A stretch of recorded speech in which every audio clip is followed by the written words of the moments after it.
Okay.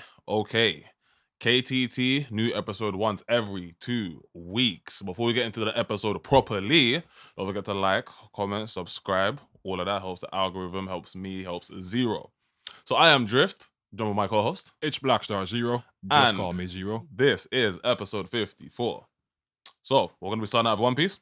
Yeah. Let's do it. All right. Let's do it. But we need to let the people know what else is coming up. You feel me? So we're starting out with One Piece. Yeah. Then we're going to have an original segment. Yes, sir. And then I do believe it's going to end out with modular. Yes. Yeah? Yeah. Let's do it. So, One Piece, what's on your mind? Right. So for me, I see everybody's gassing Loki. All right. Deservedly so. We finally got Devil Fruit reveal. At least the full beast mode. What do you call that? Just this full zone mode. Full zone mode. Yeah, full Bro, zone. You know what I mean? Don't worry, happens. You get me? Full zone mode. So we see the full zone mode at least. So not the hybrid or anything like that. Yeah. Bro is absolutely huge. Pause. Yeah. Good pause. But yeah. So we got Loki reveal. Right. What I really want to touch on, it's something that just come right at the end of the chapter. So it's not like you can miss it, but it's Harald dropping another prophecy. Okay. Right? So the prophecy says, when lightning and snow combine, a giant beast will blanket the sky, and with the sound of the drums of liberation, the sun god will appear. Okay. All right? So that's not something we heard previously, to my knowledge. I went and checked and I couldn't see anything for it. So that's our next prophecy now. What? So do you think there's more to it? More to what? What, based off the prophecy that you just written out. Yeah. What does it mean to you? What does it kind of make you think about? Well, all right, cool. So because if the prophecy is interesting to you, it must kind of make you like you start thinking about some shit. You feel me? So what does it say to you? It's less that it is interesting, which it is. Don't get me wrong. It's more that we're just getting that now, right? Right as Loki appears. So it's kind of like he's like, what? You know? When lightning and snow combine, like, because that stuck out to me as well. I was like, rah, it just started snowing all of a sudden. You understand? So immediately I get to thinking about like is his ability to control the weather. You understand? Like we did touch on it before, like the ability to generate ice, right? Lightning as well. It seems so when lightning and ice combine together, a big black beast will blanket the sky. And with the sound of the drums of liberation. Do we not think that the lightning is attributed to Ragnar? Do we not think that the lightning is attributed to Ragnar? Well, Ragnar's there too, so yeah. No, I mean that's kind of what I was asking. So I was like, I don't know, like, are we not thinking that the lightning is more attributed to Ragnar, or are we not thinking that the lightning perhaps comes from Loki himself? I mean, it could be because I myself do subscribe more to the idea of Ragnar lightning coming from Ragnar. When he struck the tree, we got lightning. You feel me? And like you correctly said, when he's in his full zone form and Gear 5 Luffy and Ragnar are there riding with him, Ragnar being there with him would kind of indicate or possibly kind of elucidate as to why we're seeing lightning. You know what I'm saying? You understand? So it's both in regards to what his particular mythical zone brings to the table beyond being a giant fucking dragon. You know what I'm saying? I can't really say yet. The only significance behind it snowing that made me kind of think is because when Ida died, it snowed. You know what I'm saying? So Hyruden's March. Okay. Yeah, so when she died, it was snowing. You get me? And don't quote me on this. I think there was a mention of like when Loki was born, it was snowing as well. Okay. You know what I'm saying? So snow's very significant for him as well. Yeah. Like he was in Niflheim as well, basically, which is like you feel me? So snow's quite part of his character. I think, all right, yeah. You get me? So that's kind of where I was at with that. But yeah, go on. Yeah, so again, it wasn't really an examination of Loki. It was more, is y'all just like dropping a fresh prophecy on us now? Like, why wasn't any of that kind of intel like, disclosed before or I mentioned before or some hindsight there? You understand? Like, when we're discussing like the sun god and all that kind of stuff in the hall and the party. I'll tell you straight up right now, boy. When I hear that, when I hear the whole when there's lightning and snow along with the drums of liberation, that's when the sun god Nico will appear or something like that. Yeah. That could still very much just be indicative of talking about Luffy. You get me? Because obviously, it's working understanding that Luffy is the current Sun God Nika. Yeah, but they don't know that yet.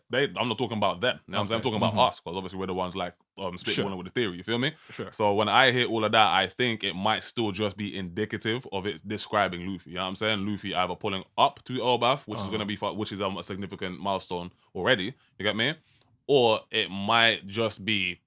I'm never gonna say it might just be flavor text, because you don't just say something like that for no reason. Right. You feel me? So I'm more thinking along the lines of it's more describing when Loki and Luffy link up on Elbaf.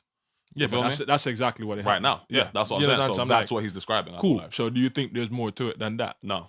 It's just done. It just foretells the Sun God's return, and that's I feel like what he's describing is just Luffy and Loki teaming up on Elbaf.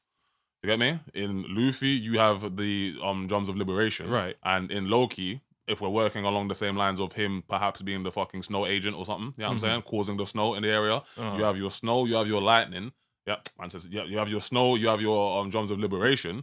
And because you have those two things and they worship the Sun God Nika, they're like, cool, when these two things are combined, I guess the Sun God Nika will appear. You feel me? What they don't know is that Luffy is just the fucking Sun God Nika now. You feel me? Because obviously he has the heat to know me. So that's why it's like, I think it's just more indicative or symbolic of Luffy and Loki linking up on Elbaf. You feel me? You don't think it's a prophecy? I don't think it's a prophecy of something to come, no. Because if it was, I'd have to ask you, what do you think it is? Right. No, what I'm saying is, it's one of them things like that they had it from back in the day. And he's just now seeing it come to life. Is what I'm saying. Like it's a prophecy. Not he's saying like this is something that's going to happen. He's not prophesying anything. He's just like recanting or recalling a prophecy. And I'm like, bro, why didn't we hear about this before? You understand? And if that's all, if that is like you just like remembering a prophecy from back in the day or something like that, is there more to it? So the Sun God returns, and then what? Okay, cool. That's why I keep asking you. I'm like, cool. It's kind of on you, the person that has the question like kind of bouncing around, to be like, cool, what could this mean? Because me at present, I've already told you, like, based off what he said, I mean, like you've contextualized, it's not like a future premonition, but what he said back then is simply recalling what's happening now, prophesizing what's happening now. Yeah. You feel me? So it's less so a situation of, is there more to it, in my opinion? Because if there was more to it, correctly, like you said, now would be the time to reveal anything. Yeah. You feel me? Between and fair enough, this come right at the last thing. So it's like a last final double spread page, if you know, based on what I was seeing. You understand? Yeah. So it's just the return of the Sun God. 2 pages. You understand? So it's like, all right, cool. So I'm just wondering, like, what is there more to come? I mean, if there was more to it, what would you be expecting? I don't know. I'm guessing it's prophesying the Sun God returns and like leading into the Norse mythology more, prophesying like, okay, the Sun God returns is Ragnarok, right? Okay. And there's enough going on to suggest that, yeah, Ragnarok is upon us. Even if they haven't sufficiently say it, there's enough you can say that, yeah, you got Ragnarok. Yeah. Ragnarok's upon us. Okay. You understand? Okay. No. So, yeah, I mean, anything else? I guess it's because one, you have the Harley text there. Yeah. As is. Yeah. Then they had the knowledge with the other mural that they had. Well, I don't know if it's a mural, but that thing in the dining hall. Yeah. And then he just says, I'm like, you might know a lot more, clearly. You understand? And it's like, kind of like you said, he's talking about something that was prophesied that's happening right now in front of him. I mean, I'll put it this way, and I'm like, my initial take on that was like, bro, that's oddly specific. I mean, for me, I feel like what he said there is quite literally just describing the left half of the mural. Like, if you take away like the fucking like the niggas with wings and shit like that, and like the fucking whale and shit, you have a Loki looking figure, the Sun God, up against what seemingly looks like Emu. You know what I'm saying? Of course, iconography wise, in the mural, Emu's a big tall black figure, and right now Emu's just possessing Gunko's body, which can become a big black nigga at some point. You feel me? I said figure. You feel me? I said figure, but yeah. It could just be it could just be indicative of what's happening right now. You feel me? Because like maybe we've all been trying to unpack too deeply into the mural, oblivious to the fact that it's kind of just showcasing us maybe where we are right now. You get me? But there's a lot more races, so a lot of races like would have to kind of pull up to Elbaf then to back that beef. I feel like, and again, symbolically. You feel me? I feel like too many. I feel like one of the issues One Piece readers face, in my opinion, and the only other nigga that really kind of speaks to it is Mr. Morge. Shouts out to Mr. Morge. One Piece readers have a bad habit of taking One Piece literally. You feel me? When in all reality, there's very little reason to look at it that way. A lot of things that said literally in One Piece, more often than not, are symbolic. You feel me? So that's why I was like, boy, I can't lie. And keep in mind that this is a mural. You get me? So I was like, if it's trying to give you a rough understanding of how shit's going to play out, the key parts are already there. You get me? Like, you see the Loki looking figure, you Right. see the Sun God. You get me? The other, like, named races, cool, fine, whatever. You get me? Loki's a big black dragon. There's a big black dragon in the center of the thing. In the He's center of the fighting thing. something else. And I was going to be like, cool, you see what I'm saying? I was going to speak to that as well. So if we're taking that then as what's going on Elbaf currently, yeah? The So left-hand part of the mirror? Third world. The left-hand part of the mirror? Yeah. Yeah. So if we're taking that as what's going on currently now, Yeah. what is the sun in Inu's hand? The who? The flaming thing. In The Thingy's kids? hand? Yeah. In the big black figure's hand on Yeah. the left-hand part of the mirror? Yeah. The mother flame. Simple. I thought we all kind of already, like, I thought we kind of all already understood that. You feel me? The mother flame. So we're gonna get the mother flame to like boom Elbaf. Nigga, we need to boom hit. The left-hand part of the mural is symbolic. You feel me? So when I say it's symbolic, it's not telling you this is going to happen now in Elbaf, but when that whole issue, when that whole beef takes place, those are the key figures that's going to be there. That's what the mural is showing you. Right. It's not showing you literally what's going to happen, but once the key figures, like the niggas you see on the left-hand part of the screen there, on the mural, once those key figures are there, that's kind of how it's going to play out. You get me? And essentially, it's going to be a fight over wrestling away the mother flame from the world government. Fine. You feel me? Because obviously the mother flame is what's used to power Uranus. So you're saying that? So when you say like it's showing what's going on now, it's not literally what's going on Elbaf now. No. You're just talking about the general circumstances now. Yeah, you get me? Cool. Symbolic, not literal. You feel me? Cool. Symbolic, not literal. You get me? Cool. So is that your? Yeah. Yeah. Cool. My question is this. Yeah. Domi reversi. Cool. Right. How long before it overstays its welcome? And by overstay its welcome, I mean as an ability. You know what I'm saying? How long before it overstays its welcome? How long before it becomes corny? You get me? Because we've seen it do a great deal with no discernible drawback. So how long before that little trait becomes corny? Or like so annoying that it's like eye rolling inducing? Feel me? Right. So that's somewhat hard to kind of put into words there.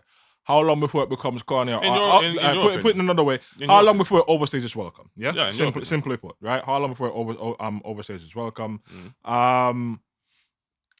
Again, hard to say on that one purely because we've only had 2 instances of it. I mean, 3. I mean, approach the question from a personal perspective. Then, Yeah. like, I'm not asking you to be like, cool. How long before the community gets tired of it? No, that's that's fine. I wasn't really factoring the community Like, anyway. for you, I was looking at it like, all right, cool. Yeah. We've only really had 3 instances, and they're quite far apart. Between Rox and Harald, it's a couple of years, and between Harald and Gunko, it's been a couple of years. You understand? Okay. At least 6 or so. Are you talking inverse or like you're talking inverse or IRL? Inverse? Inverse. So again, for me, Okay. yeah. So for me, Okay, right? yeah. So it's not been used that much. It's been used 3 times, right? They're not really in quick succession, so to speak. But it is insanely busted, and it's one of them things there where it's like you can't really figure out how the hell the other side's supposed to win, right? Because we know how you do it. It's mass. You have to concentrate a hell of a lot of Conqueror's hockey in that single point and then take him out with it. And even then, that's not a permanent solution. That's just like... Again, go back and again, see my previous point about it having no actual discernible drawbacks. Yeah. You get me? Which kind of feeds into why I'm asking the question. You get me? Yeah, I get that. So I mean, again, for me,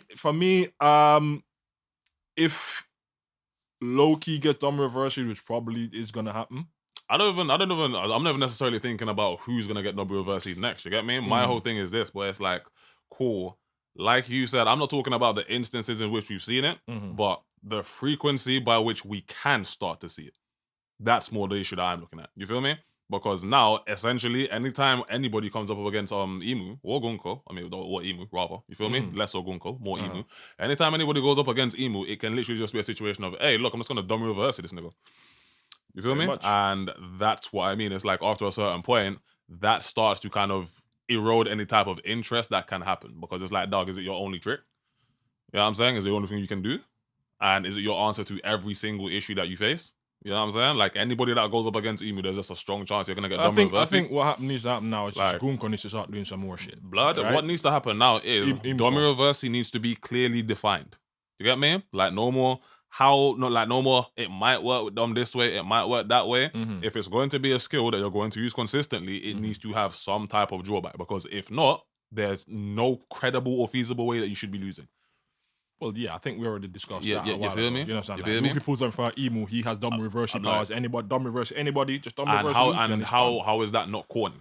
I'm sorry, but that's just kind of corny to me because I'm like. So you're saying it's now got to the point where it's corny? What I'm saying is it's like, boy, unless we get a clearly defined method of how it's used, then it's gonna become corny. Because in my opinion, you can't just have, like you said, a highly busted technique with no discernible drawback. If there's no discernible drawback, nigga, how do we go up against it? There's no feasible way for the villain in question to be losing. You get me? And niggas love to meat ride rocks. Meat ride rocks. It worked on rocks. Who a lot of you niggas call the strongest pirate of his time. Or, you know what I'm saying? Cool. It worked on him. So if it worked on that nigga, and it worked on a bunch of fucking giants, and this shit seems instantaneous, like boom, I touch you and you get me? Bow. Completely with you So there. it's like, yeah, what we doing? completely with you there, yeah. You feel me? That's where I'm at. So, with it. So so to answer your question, it hasn't reached that point for me yet. You get me? But like I said, like I feel like if Loki gets boomed, then that probably will be. I'm like, because if you don't, I don't see why not. He's fucking gargantuan. You understand? So you can't really miss that thing going wild. And then, hey, let me put that on this and you know, Domi reversi like the dragon, make it even bigger. And again, I don't see why you wouldn't. But if you do that, then I'm gonna be like, then it's gonna be like you're saying like you're kind of a one-trick pony. We just keep Domi reversing anything that stands in your way. And I can't lie to you. Even if you Domi reversi Loki, it will only like underscore what I just said. You feel me? Because somebody as big as Loki, pause. You know what I mean? Somebody as big as Loki being Domi reversi'd, thank you, being Domi reversi'd and then being made larger than he already is, and then being made more powerful than he already physically is, nigga, who on the island gonna stop him? Nobody. Who on the island gonna stop him? The way that this nigga is spoken about like he is stronger than Harald. You feel me? And fun fact, Harald is spoken about as being stronger than a lot of the other niggas in the verse. You feel me? So that's why I'm like, Luffy and Shanks team up and take down Loki, then I guess. I'm just like, boy, this is what I mean. Like, if you ain't pull out some more tools, my nigga. You feel me? Pull out some more tools, because like the Domi reversi thing is getting kind of like it's getting kind of fucking. I mean, you showcase some other fucking shit. The shotgun and the book. You showcase other abilities. That's what I'm saying. Like, Imco needs to just start actually doing shit now. We're fresh out the flashbacks now. That's my point. Let's get to that's like the my mixing. point. I'm like, bro, if you're gonna possess niggas and use like your powers through them, let's get more than just Domi reversi. You know what I'm saying? Because like you correctly said, like you have fucking magical circles that you're pulling books out of and shotguns out of and shit like that. Yeah. Let's get a bit more understanding of that line of shit. So it's just Imco needs to start. You feel me? Because I'm like, at present, it's just any single issue you face, Domi reversi. You get me? And it's like, okay, cool. We understand you can do that. We we fuck with how much of a fucking issue the move can be. But if you aren't gonna tell us how it works, it just comes across like a fucking panic button. Like, you know what I'm saying? Like, oh my god, I need something to happen to fucking Imku or like Emu. Domi reversi. Get me? Let's start expounding and actually start to like get into the meat and potatoes of how at least some of these powers work. You feel me? Because if not, it comes across as just kind of panic button pushing. You feel me? To me, at least. But yeah, that's my thoughts on One Piece, can't lie. You know what I mean? If you have anything else you wanted to add? Just one, fam. Like, go for it. I'll try and be brief about this one. Someone's actually made me feel shame today, bro. Why? Why? Because as I was reading the chapter, have you seen like Summers? Yeah. Yeah. So when the kids are being led to the pier that no longer has a boat or any clouds beneath it, courtesy of Summers, he actually recognizes that, and it's like, yo, Gunko, turn off the arrow, right? And then he actually realized that the parents are coming, and he starts making some faces, bro. Yeah. And I'm like, I recognize that face. Yeah. That's the face I pull when I'm watching them weird isekai, you know, kick from the healer's party or whatever it is, and I'm waiting for the hero to get the lick back. That's the same kind of face I pull. And then I'm like, bro, but to see man like doing that because of like kids dying, I'm just like, nah. You are a sick puppy. Yeah, you know what I'm saying, bro. I felt so embarrassed. I'm like, no, I mean, obviously not you. I'm talking about Summers. You know what I mean? Like, you are a sick puppy. You know what I'm saying? Like even by celestial dragon standards, like you are a particular piece of work, nigga. I want to be clarified. I'm not saying I have any kinship with like. Whoa, now, nigga. You understand? I'm just saying like the way he was relishing it, I recognize that feeling. There are just some people that deserve it. Like there's this one anime, I haven't watched it, right? But I saw one clip from it a while ago, right? It's called like Vivid Strikers, right? And it's this chick, she was getting bullied by her classmates the entire time. They kept bullying her, you know, whatever. Physically harming her, kicking her, knocking her out, stuff like that, right? On the last day that they did that shit, she was getting a phone call, or she had a phone call to say that her granddad had died. Okay. Yeah, sorry, spoilers for anybody that hasn't seen Vivid Strikers. You know, you got the name now, you can go look into it. She got a phone call that her granddad had died, but they just bullied her and just like knocked her out. What? At school, right? She then goes home after the fact to find out that she was getting that call to let you know, hurry up and come home to come spend some last moments with your granddad before he passed. Okay. After that, she just goes to school and absolutely crushes all three of the bullies, Okay. like sequentially. You know, it's kind of ones like, I really could fuck you up, but I'm choosing not to, and you've now given me a reason to absolutely curb stomp you, which she did. I'm talking literally just like stomping one of them's head, right? And I was so pleased with that because all too often you get these weird little fucking bully montages and there's no real comeuppance, and I really hate that shit. You understand? Okay. So again, to see someone's little nasty ass face curling up in like the Sick light, piece of work, and I'm like, that's really me when I'm fucking waiting for these piece of niggas work, to boy. get their comeuppance. You But get you're me? doing it to have kids, my nigga. Like, Sick piece I of felt work, nasty, boy. bro. Even by Celestial Dragon standards, you get Felt me? nasty, bro. A But sick yeah, puppy. like that's me for One Piece, innit? Like, Yeah? just, bleh. Say less, gang. Say less. So that's gonna be the One Piece segment. You know what I'm saying? Featuring the tail end of like what that was called. You feel me? But yeah, that's gonna be the One Piece segment. Coming up next, we have the original segment or modular. We ain't decided yet. Catch you then. And we are back in the second half of the pod, or really the tail end of the pod. Original segment, we're gonna be talking about black representation in, I believe, comic books or like in general. In general. Okay, cool. Without further ado, I'm gonna throw the ball to my dog Xero, please. Yes, sir. Mm-hmm. So this idea kind of came to me out of the Comics Explained Bird Without Fear, you know, dramas happening on YouTube right now. And we're not really going to touch on that or discuss any of that. You understand? Explain to the people who they are, though. Okay, so Comics Explained is the largest comic book YouTuber on the planet. You know, according to him and a few other people that also, you know, stated the same thing. You know, he's in the M, so definitely. You understand? M's. Bird Without Fear, very much in the same Space. in the same vein. Not quite as big as Comics Explained, but still well, you know, well versed in, you know, comic books and stuff like that. Yeah. Right. So So there's your context. Well, there's the context. And again, we're not really gonna dig into who said what or who did what, right? But one of the arguments that was levied against Comics Explained okay. was that he doesn't really do anything for Black History Month. So it doesn't really kind of like highlight or spotlight any black characters during or black stories, should I say? Not even like black characters, black stories during I took your point. Black History Month, right? So I myself have been thinking about stuff like that. You know, we're in the middle of the month now. Well, toward the latter half of the month now, right? Yeah. So it's Black History Month in February. And I do find myself wondering, like, you know, should I put something out for Black History Month? Like, should we do something for Black History Month? And, you know, stuff like that. So to get to the heart of the question is like, you know, like, what is appropriate and what is performative in terms of if you have a platform, right? And using, again, the Comics Explained thing, such a large platform. Okay. You understand? Like, what would be acceptable and what is performative? I mean, boy, you ask 1,000 different black people, you're gonna get 1,000 different answers. You feel me? My personal outlook on things like this is, it doesn't matter how large of a platform I have. You feel me? The minute you feel like I am obligated to do something or say something simply because you feel that way, you lose me. You feel me? Just that quickly. Like for me, real in and out shit. You get me? Real in and out shit. It's like, cool, if you think just because my platform is X big, you know what I'm saying? And it's in X month that I am obligated to do something because you feel that way, there's a disconnect. Because ultimately, who built this platform? Well, Me. Yeah. Cool. I built this platform creating content that I wanted to make. I will acknowledge the fact that, okay, cool, if your audience or the people that support you are predominantly people of color or predominantly black people, you know what I'm saying? Then yeah, you probably should acknowledge the fact that if it's Black History Month, drop a little something. You feel me? Right. If you can tell that the majority of your audience are black people. You get me? Yeah, if it's Black History Month, still a little something. You feel me? But if you feel to, If You see how that yeah, distinction works? Sure. If you feel to. Sure. If you choose to acknowledge all of those things that I've just said. You get me?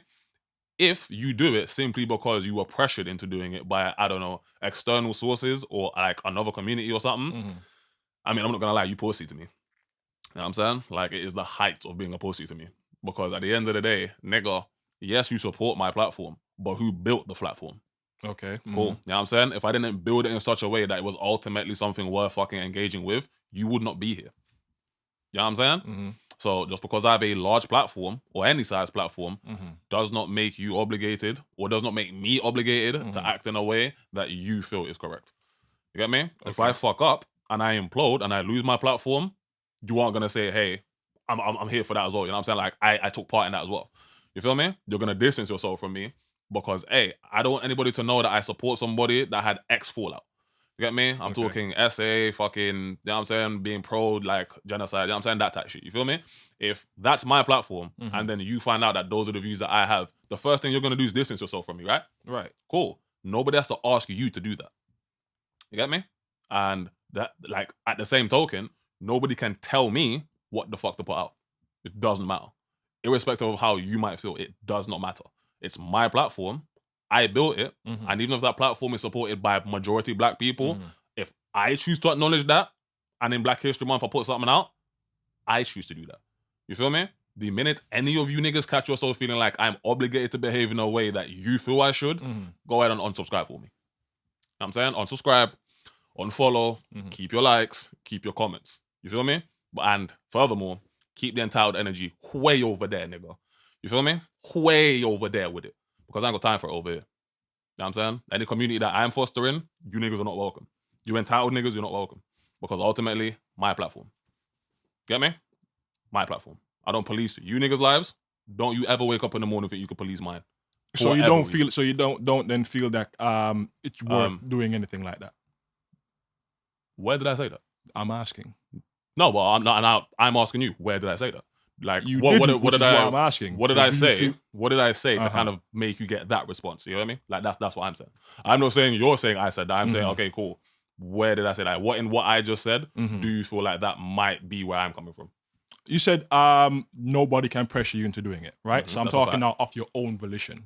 Yeah, right. So obviously, it's implied in what you said. If I want to do it, I'll do it. Yeah. Right. So what I'm asking is, okay, as say somebody as a part of a marginalized group, take your pick. Okay. Right.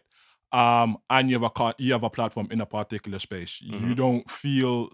Use the word. Do obligated. You feel like you would do something? No, not obligated. Okay, good. Let's use obligated.